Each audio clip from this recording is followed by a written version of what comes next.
서울 청담동의 밤은 유난히 날이 서 있었다. 겨울로 넘어가는 찬 기온이 호텔 외벽의 유리창을 스치고 지나갈 때마다 마치 누군가의 숨소리가 함께 흔들리는 듯했다. 조용해야 할 고급 호텔 로비 앞은 이미 작은 야외 무대처럼 변해 있었다. 팬들이 만든 손피켓이 나부끼고 기자들이 어깨를 부딪히며 자리를 선점하려 애쓰고 카메라 렌즈들은 하나같이 호텔 입구만을 겨누고 있었다. 그들이 기다리는 단 한 사람, 김용빈. 트로트의 왕관을 다시 쓴 남자, 그러나 동시에 7년의 공백이라는 거대한 물음표를 등에 달고 살아온 남자였다. 공식 기록 어디에도, 소속사의 발표 어디에도 그 7년의 공백에 대한 정확한 설명은 없었다. 바쁘다, 휴식이 필요하다, 재정비 중이다 같은 상투적인 표현만이 팬들의 가슴에 던져졌을 뿐이다. 하지만 사람들은 알고 있었다. 단순한 휴식으로 설명되지 않는 무언가가 있다고.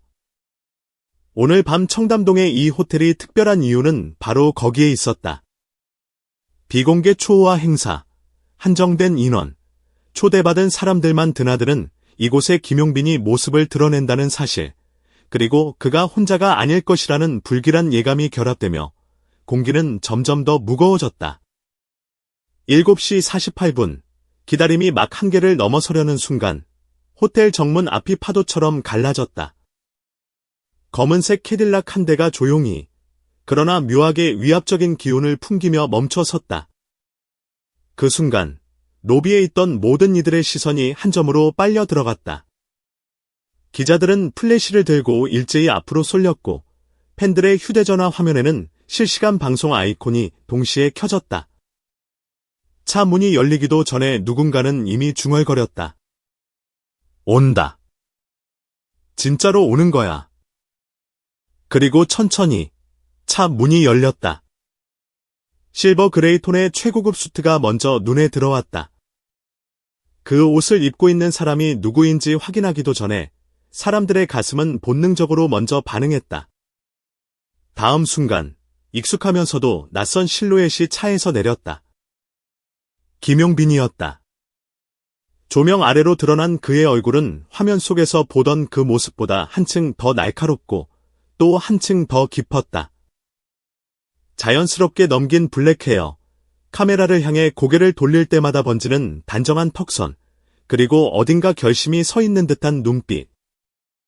그는 마치 이 자리를 위해 수백 번 리허설을 해온 사람처럼 흔들림 없는 걸음으로 레드카펫을 밟기 시작했다. 비명이 터졌다. 오빠다. 진짜다. 미쳤다. 팬들의 외침이 로비 천장을 때리며 올라갔다가 다시 바닥으로 쏟아졌다. 기자들의 셔터 소리는 거의 폭죽처럼 이어졌다. 그러나 이 모든 소음 속에서도 어딘가 이상한 긴장감이 한 겹 더 깔려 있었다. 이유는 명확했다. 오늘은 단순한 팬미팅이나 쇼케이스가 아니었다. SNS에는 이미 몇 시간 전부터 이상한 글들이 돌고 있었다. 김용빈이 혼자가 아니라는 소문, 그와 함께 나타날 누군가가 있다는 의문의 글, 그리고 그 누군가가 7년의 공백과 관련되어 있다는 믿고 싶지 않은 추측들. 그 예감은 생각보다 빨리 실체를 드러냈다. 김용빈이 한 발 더 앞으로 나오는 순간 누군가가 외쳤다. 문 한 번 더 열렸어요. 기자들의 시선이 동시에 캐딜락의 반대편 문으로 쏠렸다. 그리고 그곳에서 천천히 내려오는 또 하나의 그림자. 검은색 롱드레스, 어깨를 감싸는 코트, 불필요한 장식이라고는 하나도 없는데 묘하게 눈을 끄는 실루엣. 그녀의 얼굴은 코트깃과 머리카락에 반쯤 가려져 있었지만 드러난 분위기만으로도 이 사람이 단순한 스태프가 아니라는 것은 누구나 직감할 수 있었다. 로비의 공기가 순간적으로 굳어졌다. 기자들은 반사적으로 플래시를 터뜨리기 시작했고 팬들은 휴대전화 화면을 확대하며 낮은 목소리로 속삭였다. 누구야? 매니저야. 매니저 치고는 분위기가 너무 다른데? 설마 여자친구. 그 말은 끝까지 완성되지 못했다. 단어 하나하나가 혀끝에서 떨리다 끊어졌다. 그만큼 이 장면은 충격적이었고 동시에 어딘가 미리 예상된 재난처럼 느껴지기도 했다. 그녀는 고개를 조금 숙인 채 김용빈의 뒤로 조심스럽게 걸어갔다. 그 순간 예상치 못한 장면이 펼쳐졌다.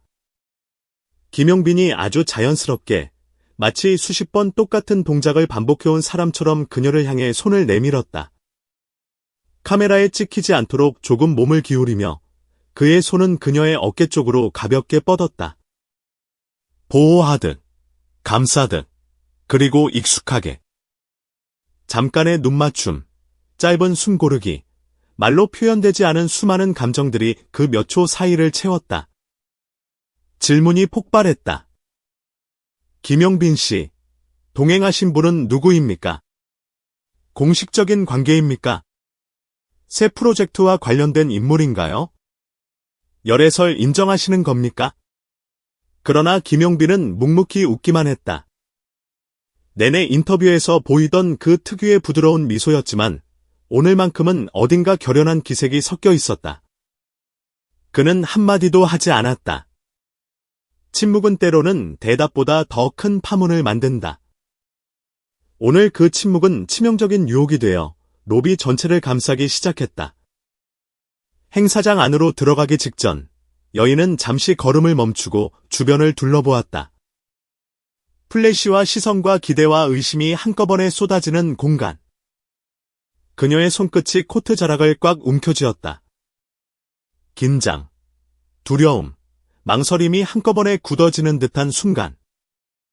그때 누구에게도 들리지 않을 것 같은 아주 낮은 목소리가 그녀에게 닿았다. 괜찮아요. 제가 있어요. 김용빈이 말했다. 단 5글자의 이 문장은 로비에 있던 수많은 팬들의 가슴 속에 폭탄처럼 꽂혔다. 이건 단순한 매너가 아니었다. 누군가를 지키겠다는 약속이었고 동시에 숨겨진 역사를 암시하는 고백이었다. 그러나 진짜 사건은 그 다음에 일어났다. 두 사람이 행사장 안으로 들어가자 로비 구석에서 갑자기 한 남자가 뛰어나왔다. 경호원 2명이 반사적으로 그를 막아서며 가슴께를 밀어냈지만 그는 버둥거리며 끝까지 외쳤다. 김용빈 씨. 그 여인 정체를 밝히셔야 합니다. 팬들은 일제히 고개를 돌렸다. 기자들은 감각적으로 알았다. 이건 기사다. 그것도 몇 년 만에 나오는 대형 스캔들의 냄새가 난다는 것을. 그런데 그 남자의 얼굴이 조명 아래 선명해졌을 때 현장은 또 한 번 뒤집어졌다. 그는 낯선 사람이 아니었다. 과거 김용빈이 가장 바쁘게 활동하던 시절 항상 무대 뒤에서 그림자처럼 따라다니던 전담 스태프. 갑작스러운 공백과 함께 어디론가 사라졌던 그 이후 어떤 기사에서도 어떤 소문에도 등장하지 않았던 그 사람이었다. 업계를 떠났다. 지방으로 내려갔다. 다른 일을 한다는 말만 어렴풋이 들리던 그가 오늘 이 호텔 로비 한가운데서 다시 나타난 것이다.